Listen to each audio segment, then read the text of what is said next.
एक समय स्वर्गलोक में सबसे बड़ा कौन के प्रश्न पर 9 ग्रहों में वाद विवाद हो गया। विवाद इतना बड़ा कि परस्पर भयंकर युद्ध की स्थिति बन गई। निर्णय के लिए सभी देवता देवराज इंद्र के पास पहुंचे और बोले, हे देवराज, आपको निर्णय करना होगा कि हम में से सबसे बड़ा कौन है। देवताओं का प्रश्न सुनकर देवराज इंद्र उलझन में पड़ गए। इंद्र बोले, मैं इस प्रश्न का उत्तर देने में असमर्थ हूँ। हम सभी पृथ्वीलोक में उज्जयिनी नगरी में राजा विक्रमादित्य के पास चलते हैं। देवराज इंद्र सहित सभी ग्रह देवता उज्जयिनी नगरी पहुँचे। महल में पहुंचकर जब देवताओं ने उनसे अपना प्रश्न पूछा तो राजा विक्रमादित्य भी कुछ देर के लिए परेशान हो उठे, क्योंकि सभी देवता अपनी अपनी शक्तियों के कारण महान थे। किसी को भी छोटा या बड़ा कह देने से उनके क्रोध के प्रकोप से भयंकर हानि पहुंच सकती थी। अचानक राजा विक्रमादित्य को एक उपाय सूझा और उन्होंने विभिन्न धातुओं स्वर्ण, रजत, चांदी, कांसा, ताम्र, तांबा, सीसा, रांगा, जस्ता, अभ्रक व लोहे के 9 आसन बनवाए। धातुओं के गुणों के अनुसार सभी आसनों को एक दूसरे के पीछे रखवाकर उन्होंने देवताओं को अपने अपने सिंहासन पर बैठने को कहा। देवताओं के बैठने के बाद राजा विक्रमादित्य ने कहा, आपका निर्णय तो स्वयं हो गया। जो सबसे पहले सिंहासन पर विराजमान है वही सबसे बड़ा है। राजा विक्रमादित्य के निर्णय को सुनकर शनि देवता ने सबसे पीछे आसन पर बैठने के कारण अपने को छोटा जानकर क्रोधित होकर कहा, राजा विक्रमादित्य, तुमने मुझे सबसे पीछे बैठाकर मेरा अपमान किया है। तुम मेरी शक्तियों से परिचित नहीं हो। मैं तुम्हारा सर्वनाश कर दूंगा।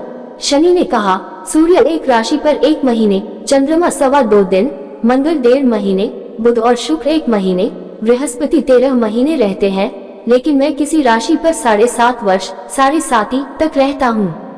बड़े बड़े देवताओं को मैंने अपने प्रकोप से पीड़ित किया है।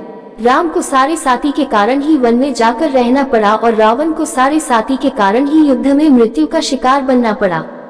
राजा, अब तू भी मेरे प्रकोप से नहीं बच सकेगा। इसके बाद अन्य ग्रहों के देवता तो प्रसन्नता के साथ चले गए, परंतु शनिदेव बड़े क्रोध के साथ वहां से विदा हुए। राजा विक्रमादित्य पहले की तरह ही न्याय करते रहे। उनके राज्य में सभी स्त्री पुरुष बहुत आनंद से जीवन यापन कर रहे थे। कुछ दिन ऐसे ही बीत गए। उधर शनि देवता अपने अपमान को भूले नहीं थे। विक्रमादित्य से बदला लेने के लिए एक दिन शनिदेव ने घोड़े के व्यापारी का रूप धारण किया और बहुत से घोड़ों के साथ उज्जयिनी नगरी पहुंचे। राजा विक्रमादित्य ने राज्य में किसी घोड़े के व्यापारी के आने का समाचार सुना तो अपने अश्वपाल को कुछ घोड़े खरीदने के लिए भेजा। घोड़े बहुत कीमती थे। अश्वपाल ने जब वापस लौटकर इस संबंध में बताया तो राजा विक्रमादित्य ने स्वयं आकर एक सुंदर व शक्तिशाली घोड़े को पसंद किया।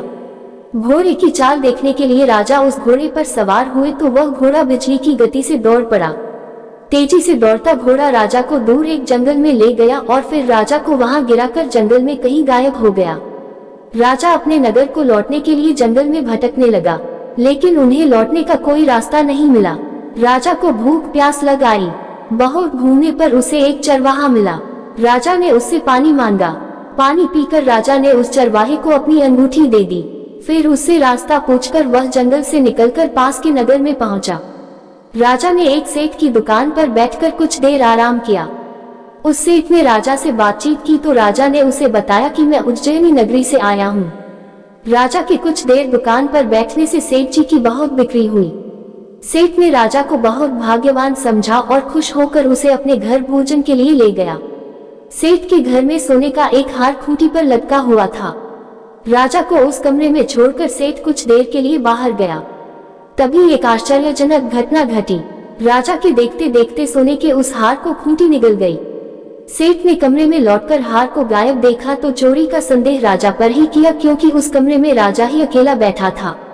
सेठ ने अपने नौकरों से कहा कि इस परदेसी को रस्सियों से बांधकर नगर के राजा के पास ले चलो। राजा ने विक्रमादित्य से हार के बारे में पूछा तो उसने बताया कि उसके देखते ही देखते खूंटी ने हार को निगल लिया था। इस पर राजा ने क्रोधित होकर चोरी करने के अपराध में विक्रमादित्य के हाथ पांव काटने का आदेश दे दिया। राजा विक्रमादित्य के हाथ पांव काटकर उसे नगर की सड़क पर छोड़ दिया गया। कुछ दिन बाद एक तेली उसे उठाकर अपने घर ले गया और उसे अपने कोल्हू पर बैठा दिया। राजा आवाज देकर बैलों को हाँकता रहता। इस तरह तेली का बैल चलता रहा और राजा को भोजन मिलता रहा। शनि के प्रकोप की 7.5 पूरी होने पर वर्षा ऋतु प्रारंभ हुई। राजा विक्रमादित्य एक रात मेघ मल्हार गा रहा था कि तभी नगर के राजा की लड़की राजकुमारी मोहिनी रथ पर सवार उस तेली के घर के पास से गुजरी। उसने मेघ मल्हार सुना तो उसे बहुत अच्छा लगा और दासी को भेजकर गाने वाले को बुला लाने को कहा। दासी ने लौटकर राजकुमारी को अपंग राजा के बारे में सब कुछ बता दिया। राजकुमारी उसके मेघ मल्हार से बहुत मोहित हुई, अतः उसने सब कुछ जानकर भी अपंग राजा से विवाह करने का निश्चय कर लिया। राजकुमारी ने अपने माता पिता से जब यह बात कही तो वे हैरान रह गए। रानी ने मोहिनी को समझाया, बेटी, तेरे भाग्य में तो किसी राजा की रानी होना लिखा है, फिर तू उस अपंग से विवाह करके अपने पांव पर कुल्हाड़ी क्यों मार रही है। राजकुमारी ने अपनी जिद नहीं छोड़ी। अपनी जिद पूरी कराने के लिए उसने भोजन करना छोड़ दिया और प्राण त्याग देने का निश्चय कर लिया। आखिर राजा रानी को विवश होकर अपंग विक्रमादित्य से राजकुमारी का विवाह करना पड़ा। विवाह के बाद राजा विक्रमादित्य और राजकुमारी तेली के घर में रहने लगे। उसी रात स्वप्न में शनिदेव ने राजा से कहा, राजा, तुमने मेरा प्रकोप देख लिया, मैंने तुम्हें अपने अपमान का दंड दिया है। राजा ने शनिदेव से क्षमा करने को कहा और प्रार्थना की, हे शनिदेव, आपने जितना दुख मुझे दिया है अन्य किसी को न देना। शनिदेव ने कुछ सोचकर कहा, राजा, मैं तुम्हारी प्रार्थना स्वीकार करता हूँ। जो कोई स्त्री पुरुष मेरी पूजा करेगा, शनिवार को व्रत करके मेरी व्रत कथा सुनेगा, उस पर मेरी अनुकंपा बनी रहेगी। प्रातःकाल राजा विक्रमादित्य की नींद खुली तो अपने हाथ पांव देखकर राजा को बहुत खुशी हुई। उसने मन ही मन शनिदेव को प्रणाम किया। राजकुमारी भी राजा के हाथ पांव सही सलामत देखकर आश्चर्य में डूब गई।